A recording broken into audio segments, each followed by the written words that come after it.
स्वागत है सभी दोस्तों का आज के इस सेशन में। और आज के इस सेशन में बात करेंगे Sanjeev desk work model paper number 9 उच्च माध्यमिक बोर्ड परीक्षा 2022 कक्षा 12 विषय राजनीतिक विज्ञान। आज हम दोस्तों राजनीतिक विज्ञान का अंतिम मॉडल पेपर 9 हल करने जा रहे हैं। आप सभी से निवेदन है कि अगर आपने 8 मॉडल पेपर जो संजीव डेस्क वर्क के आते हैं वह नहीं देखे हैं तो ज़रूर देखें। अगर आपने हमारे टेलीग्राम ग्रुप को ज्वाइन नहीं किया है तो ज़रूर करें। और इसके अलावा मैं एक ये नई सूचना देना चाहूँगा कि इससे आगे मैं आपको किस विषय का मॉडल पेपर हल करवाऊँ, ये कमेंट बॉक्स में आप ज़रूर लिखें। और अगर आप हमारे यूट्यूब चैनल पर नए हो तो चैनल को सब्सक्राइब ज़रूर करें दोस्तों। तो चलिए आइए आज के इस सेशन की शुरुआत करते हैं। हमारा पहला प्रश्न है, निम्नलिखित प्रश्नों में उत्तर का सही विकल्प चुनकर उत्तर पुस्तिका में लिखें। पहला है, द्वितीय विश्व युद्धोत्तर अंतर्राष्ट्रीय राजनीति की प्रमुख विशेषता है। तो इसकी प्रमुख विशेषता क्या है दोस्तों? एक ध्रुवीय विश्व राजनीति है। द्वितीय विश्व युद्धोत्तर अंतर्राष्ट्रीय राजनीति की प्रमुख विशेषता क्या है दोस्तों? यानी द्वितीय विश्व युद्ध के बाद अंतर्राष्ट्रीय राजनीति किस प्रकार की है दोस्तों? एक ध्रुवीय विश्व राजनीतिक है। और अगर आपको पूछ ले कि द्वितीय विश्व युद्ध से पहले कैसी थी तो वह थी द्विध्रुवीय, ये थी दो ध्रुवीय विश्व राजनीतिक थी। दूसरा है, शीत युद्ध का सबसे बड़ा प्रतीक था। शीत युद्ध का सबसे बड़ा प्रतीक थी दोस्तों बर्लिन की दीवार को खड़ा किया जाना। बर्लिन की दीवार का खड़ा किया जाना शीत युद्ध की सबसे बड़ा प्रतीक थी। नेक्स्ट बात करते हैं तीसरे प्रश्न की। तीसरा प्रश्न है, दक्षिण एशिया के बारे में निम्नलिखित में से कौन सा कथन गलत है? दक्षिण एशिया के बारे में निम्नलिखित में से कौन सा कथन गलत है दोस्तों?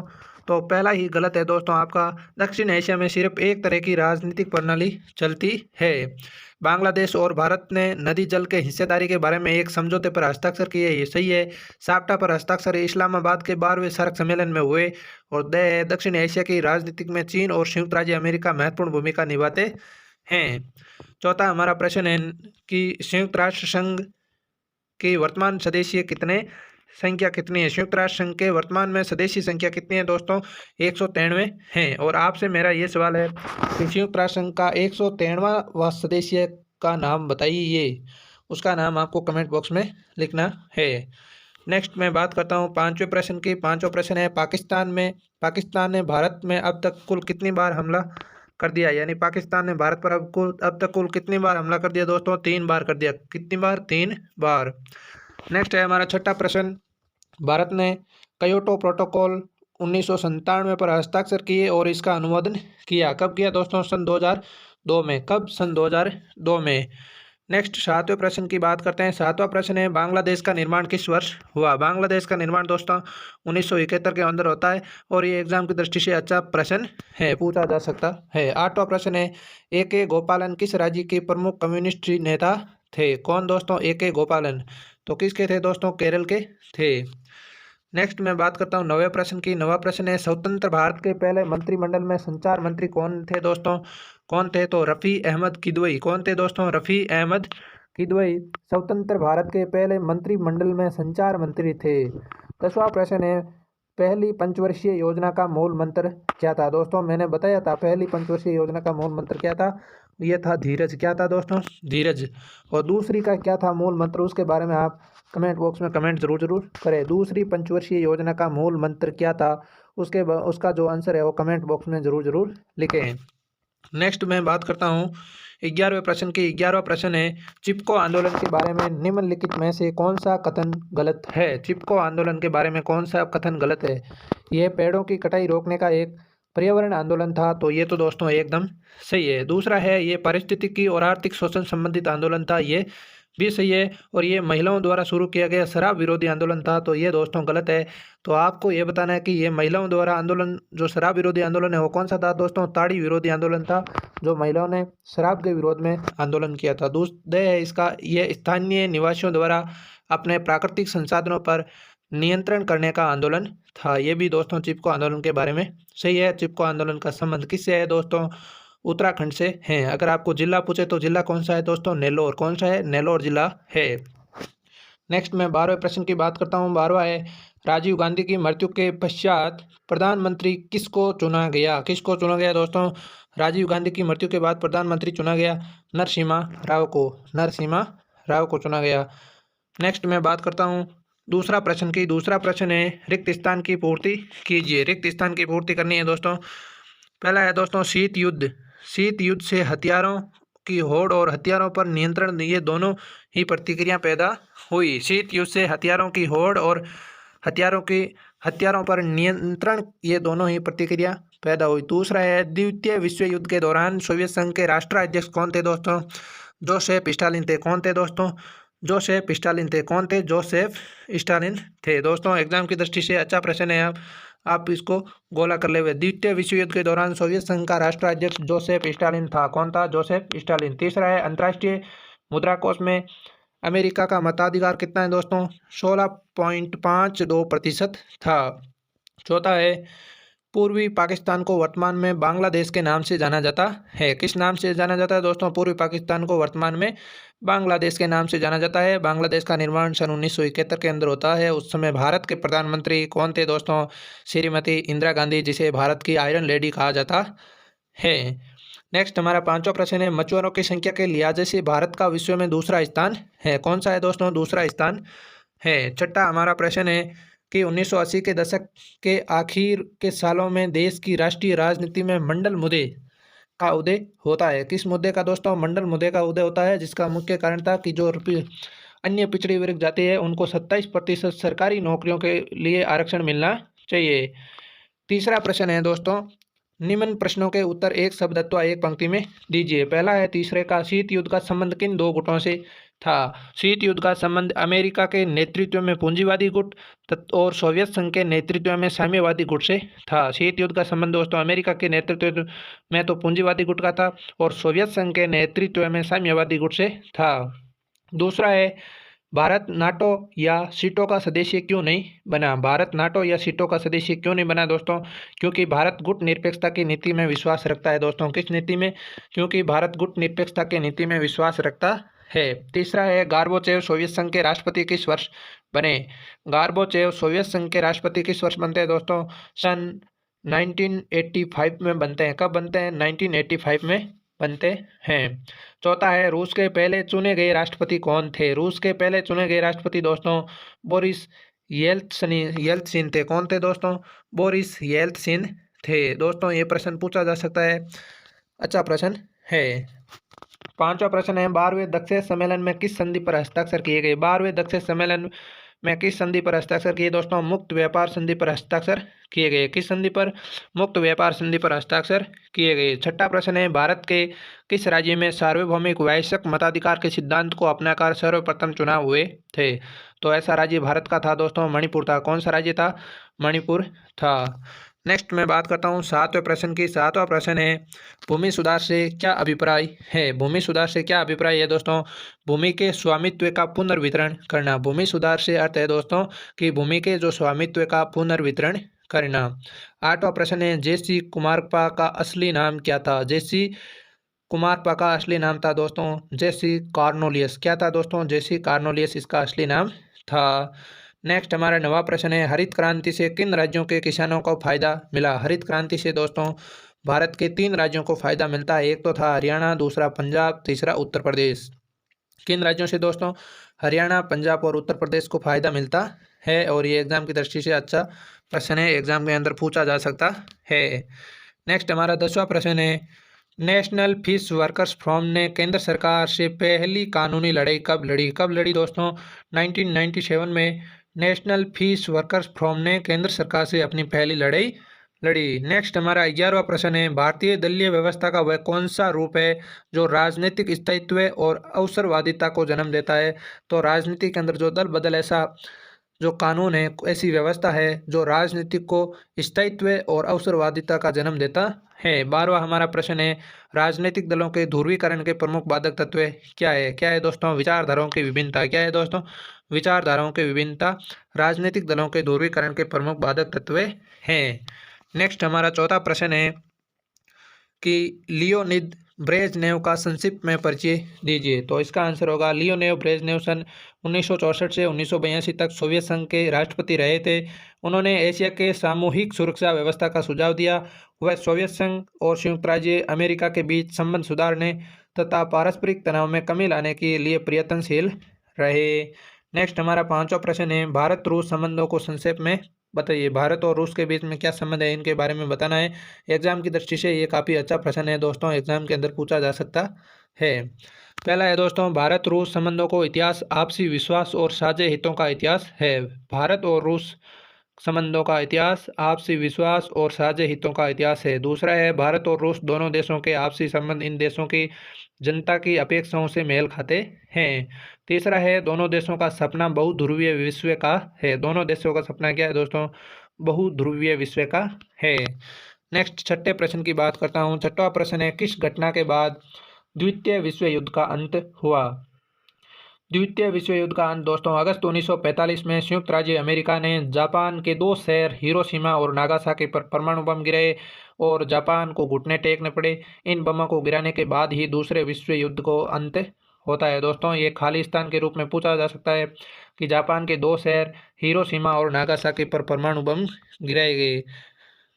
कौन कौन से शहर थे दोस्तों? एक था हिरोशिमा, दूसरा था नागासाकी पर परमाणु बम गिराए थे। किसने गिराए? अमेरिका ने गिराए, जिसके बाद ही द्वितीय विश्व युद्ध का अंत होता है। सातवां प्रश्न है, शीत युद्ध के परस्पर प्रतिद्वंदी गुटों में शामिल देशों से अपेक्षा थी कि वह तर्कसंगत और जिम्मेदारी पूर्ण व्यवहार करेंगे। यह यहाँ तर्कसंगत और जिम्मेदारी भरे व्यवहार से क्या आशय है? इसका आंसर होगा दोस्तों, यहाँ तर्कसंगत भरे व्यवहार से आशय यह है, आपसी युद्ध में जोखिम है। पारस्परिक अपरोध की स्थिति में युद्ध लड़ना दोनों के लिए विध्वंस साबित होगा। इससे संदर्भ में जिम्मेदारी का अर्थ है संयम से काम लेना और तीसरे विश्व युद्ध के जोखिम से बचना। क्या है दोस्तों? संयम से काम लेना और तीसरे विश्व युद्ध की जोखिम से बचना इसका राइट आंसर होगा। नेक्स्ट हमारा आठवां प्रश्न है, दक्षेश से क्या समझते हो? दक्षेश से आप क्या समझते हो? दक्षेश से आशय दोस्तों, दक्षेश का पूरा नाम है दक्षिण एशिया क्षेत्रीय सहयोग संगठन। क्या है दोस्तों? दक्षिणी एशिया क्षेत्रीय सहयोग संगठन इसका पूरा नाम है। आपको एग्जाम के अंदर पूछा जा सकता है कि दक्षेश का पूरा नाम क्या है? दक्षिणी एशिया क्षेत्रीय सहयोग संगठन इसका पूरा नाम है। ये दक्षिणी एशिया के 8 देशों का एक संगठन है। कितने देशों का? 8 देशों का एक संगठन है, जिसके अंदर दोस्तों ये देश है, भारत है, पाकिस्तान है, बांग्लादेश है, श्रीलंका है, नेपाल है, भूटान है, मालदीव है, अफगानिस्तान है का एक क्षेत्रीय आर्थिक सहयोग बढ़ाने का संगठन है। दोस्तों दक्षेश से संबंधित इस चैनल पर एक शॉर्ट वीडियो डाला हुआ है। क्या? कौन सा वीडियो? शॉर्ट वीडियो डाला गया है, जिसके अंदर उसकी स्थापना, उसका जो मुख्यालय और इसके जो 8 सदस्यीय देश है उनको याद रखने की शॉर्ट ट्रिक बताई गई है। वह आप जरूर देखें, शॉर्ट वीडियो है। नेक्स्ट मैं बात करता हूँ 9वें प्रश्न की। 9वां प्रश्न है, सुरक्षा का अर्थ स्पष्ट कीजिए। सुरक्षा का अर्थ स्पष्ट कीजिए। सुरक्षा का अर्थ है यानी खतरे से आज़ादी। सुरक्षा का बुनियादी अर्थ क्या है दोस्तों? खतरे से आज़ादी। क्या है दोस्तों? खतरे से आज़ादी। संकीर्ण दृष्टिकोण के अनुसार इसका अभिप्राय व्यक्तिगत मूल्यों की सुरक्षा से है। क्या है दोस्तों? संकीर्ण दृष्टिकोण के अनुसार इसका अभिप्राय व्यक्तिगत मूल्यों की सुरक्षा से है और व्यापक दृष्टिकोण से इसका अभिप्राय बड़े और गंभीर खतरों से सुरक्षा से है। 10वां हमारा प्रश्न है कि आपकी दृष्टि में बुनियादी तौर पर किसी सरकार के पास ही युद्ध की स्थिति में कौन से विकल्प हो सकते हैं? आपकी दृष्टि में बुनियादी तौर पर किसी सरकार के पास ही युद्ध की स्थिति में कौन से विकल्प हो सकते हैं? तो इसका आंसर होगा दोस्तों, किसी सरकार के पास युद्ध की स्थिति में 3 विकल्प हो सकते हैं। कितने दोस्तों? यहाँ से है दोस्तों कि किसी सरकार के पास युद्ध की स्थिति में 3 विकल्प हो सकते हैं। पहला विकल्प है दोस्तों आत्मसमर्पण करना और दूसरे पक्ष की बात को बिना युद्ध किए मान लेना। क्या है दोस्तों? पहला है आत्मसमर्पण करना तथा दूसरे पक्ष की बात को बिना युद्ध किए मान लेना।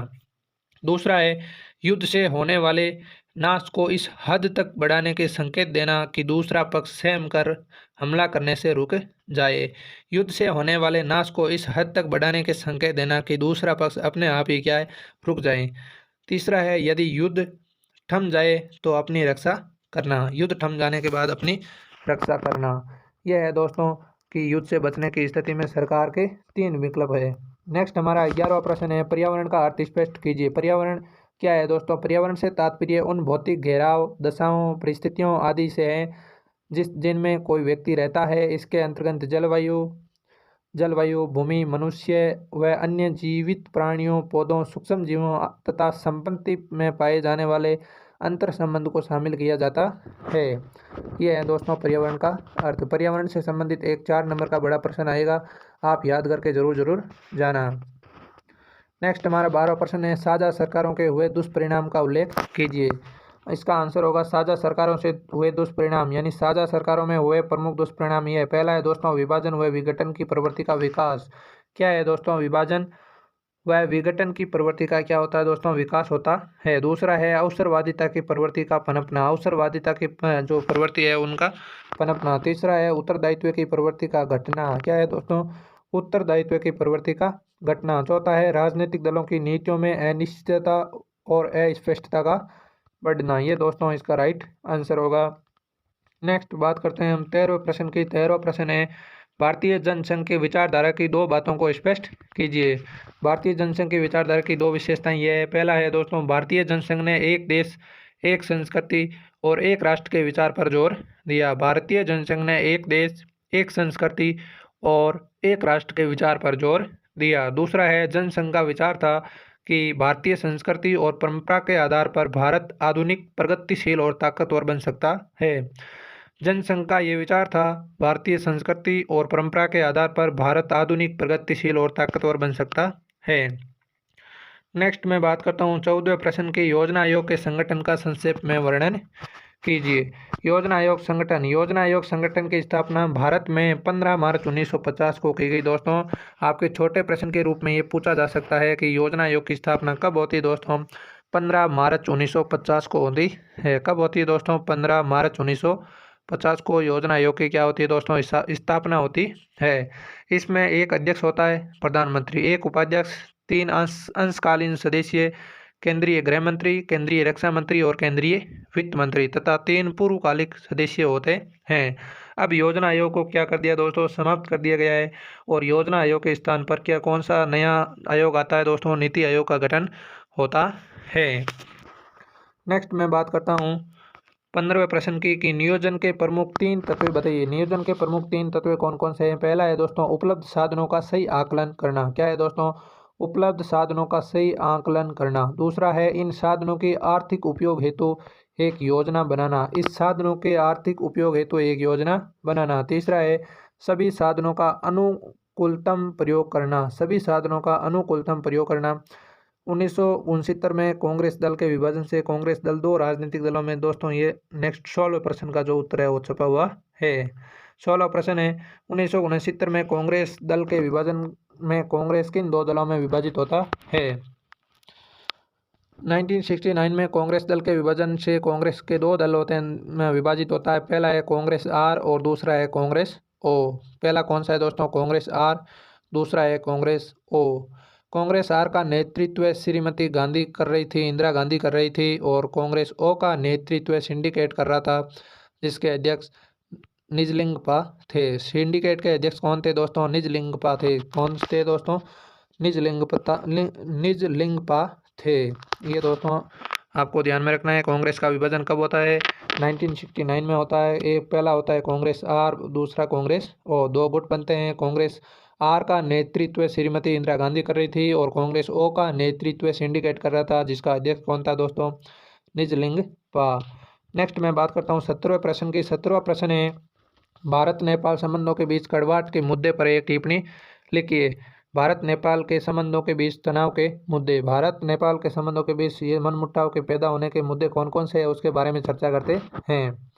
पहला है दोस्तों नेपाल की चीन के साथ मित्रता को लेकर भारत सरकार ने अक्सर अपनी अप्रसन्नता जताई है। नेपाल की चीन के साथ मित्रता को लेकर भारत ने अक्सर अपनी अप्रसन्नता जताई है। दूसरा है नेपाल सरकार भारत विरोधी तत्वों के विरुद्ध आवश्यक कदम नहीं उठाती है, इससे भी भारत नाखुश है। नेपाल सरकार है जो भारत विरोधी तत्वों के विरुद्ध आवश्यक कदम नहीं उठाती है, इससे भी भारत नाखुश है। तीसरा है भारत की सुरक्षा एजेंसियों नेपाल में चल रहे माओवादी आंदोलन को अपनी सुरक्षा के लिए खतरा मानती है।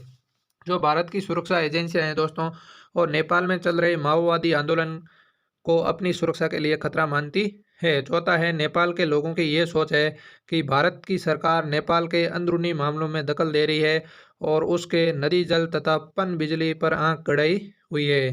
पांचवा है नेपाल को ये भी लगता है कि भारत उसको अपने भू क्षेत्र से होकर समुद्र तक पहुंचने से रोकता है। इन कारणों से दोस्तों भारत और नेपाल के बीच क्या है? कड़वाहट है। उनके बीच क्या है? मतभेद चल रहे हैं। नेक्स्ट हमारा 17वां का प्रश्न है दोस्तों कि साप्टा के उद्देश्य पर भारत और अन्य देश एक मत नहीं है, इस कथन के संक्षेप में व्याख्या कीजिए। इसका सही आंसर होगा दोस्तों, दक्षिण एशिया के सभी देशों के बीच 2004 में साप्टा पर हस्ताक्षर हुआ। ये समझौता 1 जनवरी 2006 से प्रभावी हो गया। तो दोस्तों साप्टा पर हस्ताक्षर कब होते हैं? 2004 के अंदर सभी दक्षिण एशिया के सदस्यों का जो सदस्य देश है उनका हस्ताक्षर होता है। 1 जनवरी 2006 से यह प्रभावी होता है। यद्यपि इस समझौते का मकसद इन क्षेत्रों की सीमा रेखा मुक्त व्यापार पर सहमत होना था, परंतु कुछ देशों का मानना था कि साप्टा की ओट लेकर भारत उनके बाजार में सेंध मारना चाहता है और व्यावसायिक उद्यम और व्यावसायिक मौजूदगी के जरिए उनके समाज और राजनीतिक पर अवसर डालना चाहता है, जबकि भारत सोचता था कि साप्टा के जरिए इस क्षेत्र के हर देश का फायदा होगा और क्षेत्र में मुक्त व्यापार बढ़ने से राजनीतिक मसलों पर सहयोग बेहतर होगा। भारत में कुछ लोगों का मानना है कि भारत को साप्टा पर ज़्यादा ध्यान नहीं देना चाहिए क्योंकि भारत भूटान, नेपाल और श्रीलंका से पहले ही द्विपक्षीय समझौता कर चुका है। ये दोस्तों इसका राइट आंसर है। अब मैं बात करता हूँ 18वें प्रश्न की। 18वां प्रश्न है, क्या एक निर्जन होते हैं? क्या एक निर्जन होते हैं? इस प्रश्न की आलोचनात्मक व्याख्या कीजिए। दोस्तों इस प्रश्न का ये प्रश्न है, क्या वन निर्जन होते हैं? क्या वन निर्जन होते हैं? इस प्रश्न की आलोचनात्मक व्याख्या करनी है। दक्षिणी देशों के वन निर्जन होते हैं। किन देशों के दोस्तों? दक्षिणी देशों के वन निर्जन होते हैं, जबकि उत्तरी गोलार्ध के देशों के वन को निर्जन प्रांत के रूप में देखा जाता है। इसी कारण उत्तरी देशों में वन भूमि को निर्जन भूमि का दर्जा दिया गया है। ये दृष्टिकोण मनुष्य को प्रकृति का हिस्सा नहीं मानता है। दूसरे शब्दों में यह दृष्टिकोण पर्यावरण को मनुष्य से दूर की चीज़ मानता है, एक ऐसी चीज़ जिसे बाग बगीचे या अभ्यारण्य में तब्दील कर मनुष्य से बचाया जाना चाहिए। अविकसित निर्जन वन क्षेत्र। वनों को विपणन का प्रतीक मानने का दृष्टिकोण ऑस्ट्रेलिया, स्कैंडिनेविया, उत्तरी अमेरिका और न्यूजीलैंड में हावी है। इन इलाकों में अविकसित निर्जन वन क्षेत्र अपेक्षाकृत ज़्यादा है। दूसरी तरफ दक्षिण देशों में पर्यावरण के अधिकांश मसले इस मान्यता पर आधारित है कि लोग वनों में भी रहते हैं। ये भी बात दोस्तों सही है। ये क्या वन निर्जन होते हैं, इसकी आलोचनात्मक व्याख्या हमने कर दी है। और 18वें का जो हमारा अथवा का प्रश्न है उसके बारे में चर्चा करते हैं। एजेंडा 21 से आप क्या समझते हो? दोस्तों अच्छा प्रश्न है, एग्जाम के अंदर आने लायक है। एजेंडा 21 क्या है उसके बारे में बताना है। एजेंडा 21 का अभिप्राय 1992 में संयुक्त राष्ट्र संघ का पर्यावरण एवं विकास के मुद्दे पर केंद्रित ब्राजील के रियो डी जेनेरियो सम्मेलन के अवसर पर एजेंडा 21 पारित किया गया। दोस्तों ब्राज़ील के अंदर रियो डी जेनेरियो सम्मेलन होता है कब?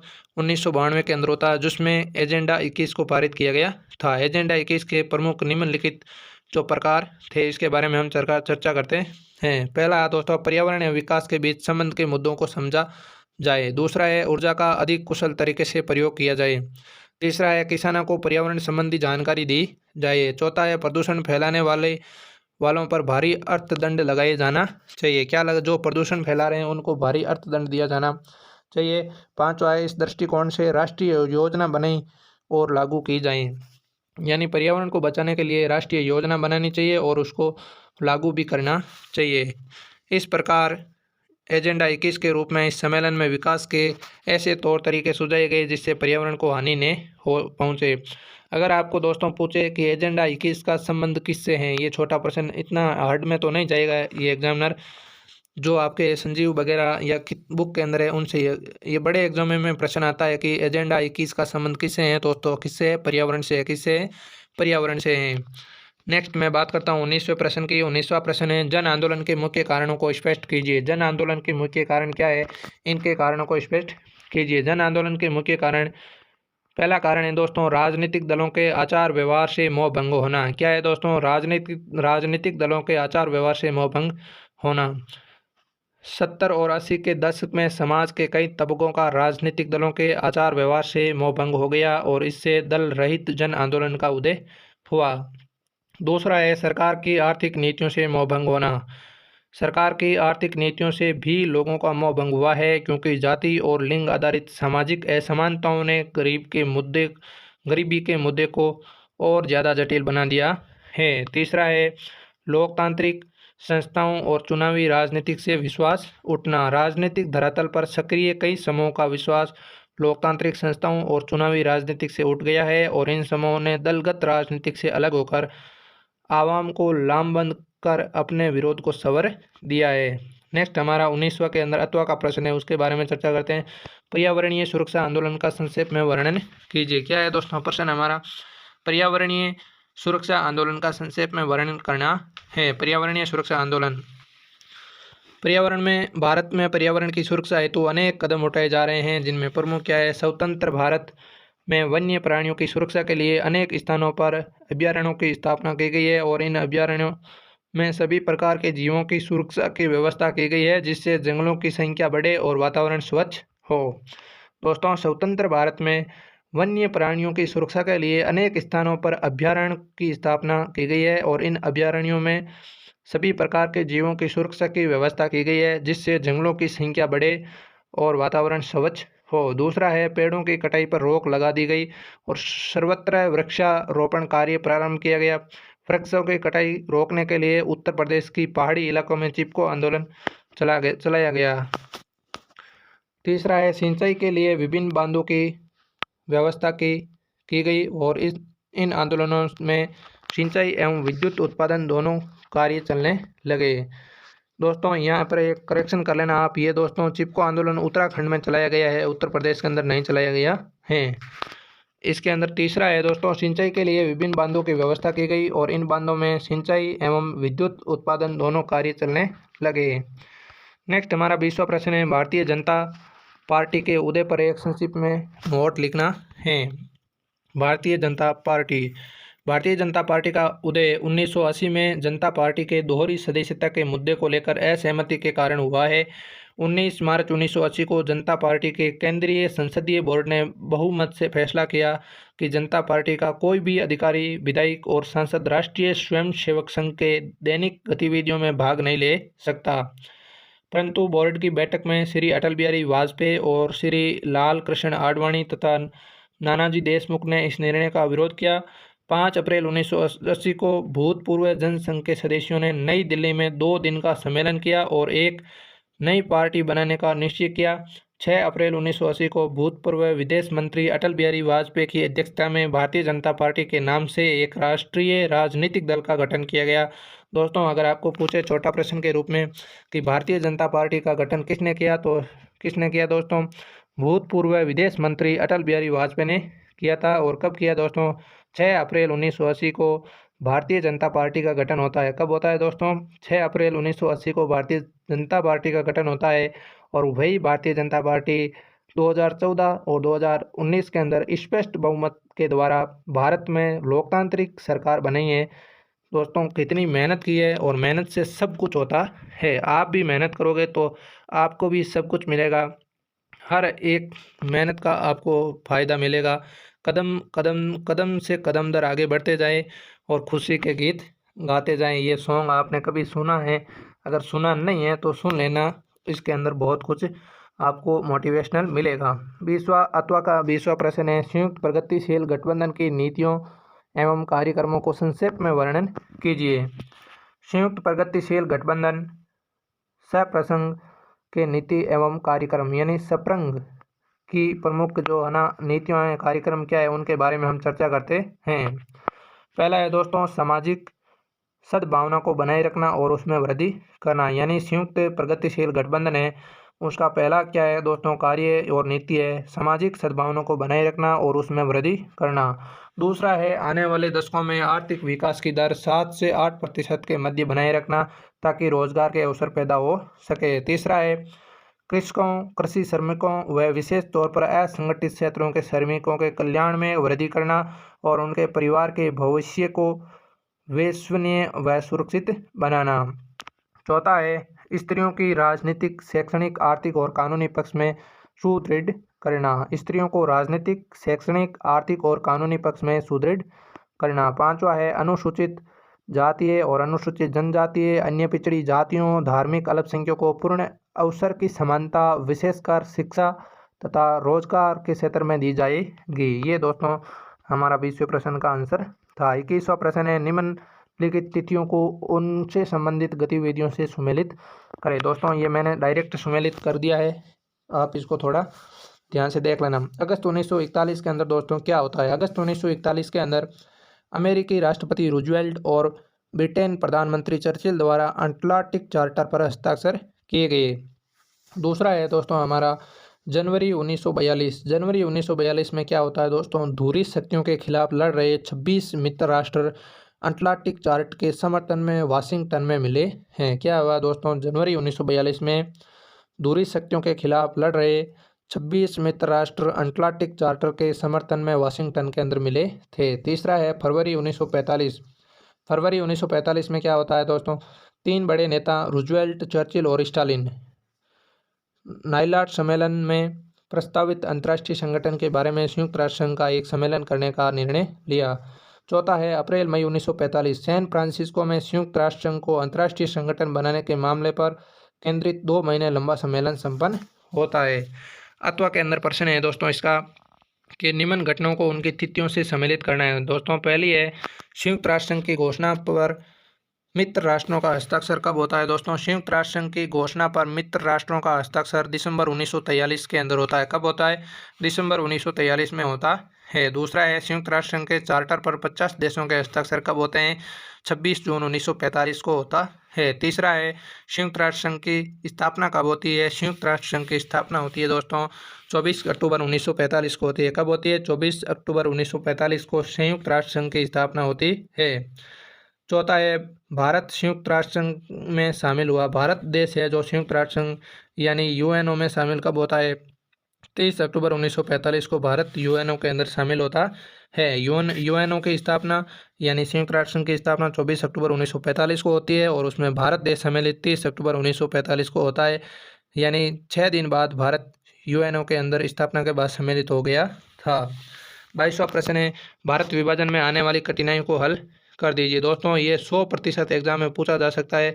अति महत्वपूर्ण प्रश्न है। भारत विभाजन के समय आने वाली जो कठिनाइयाँ हैं इनके बारे में बताना है। काफ़ी अच्छा महत्वपूर्ण प्रश्न है, इसको ध्यान से पढ़कर जाना। भारत विभाजन के समय आने वाली कठिनाइयों को हल यानी भारत विभाजन में आने वाली कठिनाइयों को हल निम्न प्रकार से हैं। ये लगभग 10 बार तो आ चुका है प्रश्न और एग्जाम के अंदर ये आने का पूरा चांसेज है। इसको ध्यान से पढ़कर जाना। जैसे मैंने अंडरलाइन की है, जैसे मैंने मुख्य पॉइंटों को हल किया, उसी प्रकार से आपको बोर्ड की कॉपी में छाप कर आना है। पहला है दोस्तों मुस्लिम बहुल इलाकों का निर्धारण करना। मुस्लिम बहुल इलाकों का निर्धारण करना। भारत में 2 इलाके ऐसे थे जहां मुसलमानों की आबादी ज़्यादा थी। एक इलाका पश्चिम में था तो दूसरा पूर्व में। अतः ये निर्णय किया गया कि पाकिस्तान के 2 इलाके होंगे जिसका नाम पूर्वी पाकिस्तान और पश्चिम पाकिस्तान रखा गया। दूसरा है पॉइंट हमारा प्रत्येक मुस्लिम बहुल क्षेत्र को पाकिस्तान में जाने को राजी करना। जो मुस्लिम बहुल इलाका पाकिस्तान में जाने को राजी नहीं था, जैसे पश्चिमोत्तर सीमा प्रांत, उसकी आवाज़ की अनदेखी कर उसे पाकिस्तान में मिलाया गया। दूसरा है पंजाब व बंगाल के बंटवारे की समस्या। इस संबंध में ये फैसला किया गया कि इन दोनों प्रांतों का बंटवारा धार्मिक बहुसंख्यकों के आधार पर होगा तथा इसमें जिले अथवा तहसील को आधार माना जाएगा। लेकिन यह फैसला देर से होने के कारण दोनों प्रांतों के बंटवारे में जान माल की भारी हानि होती है। पंजाब में बंगाल के बंटवारे की समस्या के बारे में देश को क्या होती है? जान माल की हानि होती है। चौथा है अल्पसंख्यकों की समस्या। हर हाल में अल्पसंख्यकों को सीमा की दूसरी तरफ जाना पड़ा। दोनों तरफ शरणार्थी शिविर लगाए गए और फिर उन्हें बसाया गया। ये दोस्तों भारत के विभाजन के समय आने वाली कठिनाइयाँ थी। ये आपको इस प्रकार से लिख करके आना है। अथवा के अंदर हमारा प्रश्न है स्वतंत्रता के बाद भारत के एकीकरण को समझाइए। स्वतंत्रता के बाद भारत का एकीकरण यानी स्वतंत्रता के बाद भारत के समकक्ष एकीकरण की प्रमुख चुनौती थी। ये चुनौती 3 रूपों में हमारे देश के नेताओं के समक्ष आई।